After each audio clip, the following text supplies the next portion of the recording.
Good evening সকলকে। অষ্টমীর সন্ধ্যায় তোমাদের সবাইকে স্বাগত। 3 বছর পুরনো একটা নতুন জামাকে বের করে পরে রেডি হয়ে ঢুমাতে বেরিয়ে গেছি। আবারও সেই 3 জনের একটা গ্রুপ বানিয়ে বেরিয়েছিলাম, আমি, বোন এবং তার এক বান্ধবী। প্রথমেই চলে গেছিলাম বড় দুর্গাকে প্রণাম করতে এবং তারপর চলে গেছিলাম নিচের পাড়ার মাকে প্রণাম করতে।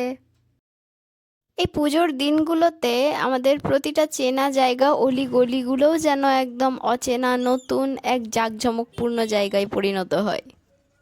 হ্যাঁ হ্যাঁ, একটু বেশি সাজুগুজু করে ফেলেছি, তাই একটু বেশি ঢং করছি, একটু সহ্যই করে নাও। এই হলো আমাদের নিচের পাড়া বা নামপাড়ার মা। দেখতে কতটা মিষ্টি লাগছে তাই না? প্রতিটা গ্রামের, প্রতিটা বনেদি বাড়ির পুজো একটা নিজস্বতা, একটা নিজের আভিজাত্য আছে এবং কোনো থিম পুজোই তাকে টক্কর দিতে পারে না আমার মতে। এখানে তারপর চলছিল সন্ধ্যা আরতি এবং আবার সেই ঢাকের আওয়াজ যা আমার কানকে ব্লেস করে literally. So I feel blessed again to hear those sounds. আমি জানি রিয়েলে আর শুনতে পাবো না, বাট এই ভিডিওর থ্রু দিয়ে আবার শুনতে পাচ্ছি, সেটাই আমার সবথেকে বড় আনন্দ। তোমরা যারা আমার মতন ঢাকের আওয়াজটা মিস করছিলে, তারা আরেকবার, আরেক দফা এই আওয়াজটা শুনতে পেয়ে যাবে। এরপর আছে আমাদের এই শিলামূর্তি। শুধু একবার মাকে দেখো কতটা ছোট সাইজে, এবং তার থেকেও ছোট হচ্ছে কার্তিক, গণেশ, লক্ষ্মী, সরস্বতী। এরপর সবাই মিলে সদল বলে পৌঁছে গেছিলাম বাংলা দুর্গার মায়ের কাছে।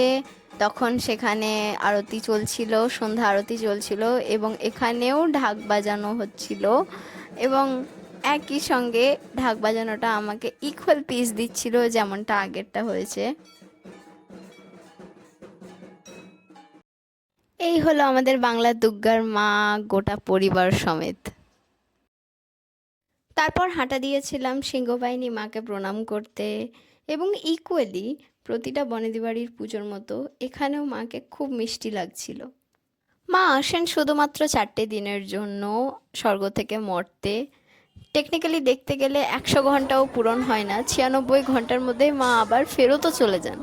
কিন্তু এই 96 ঘন্টাটা যেন আমাদের কাছে একটা আলাদা স্বর্গের মতন অনুভূতি দেয়, তাই না? টাটা, বাই বাই, আজকের মতন এতটা পর্যন্ত।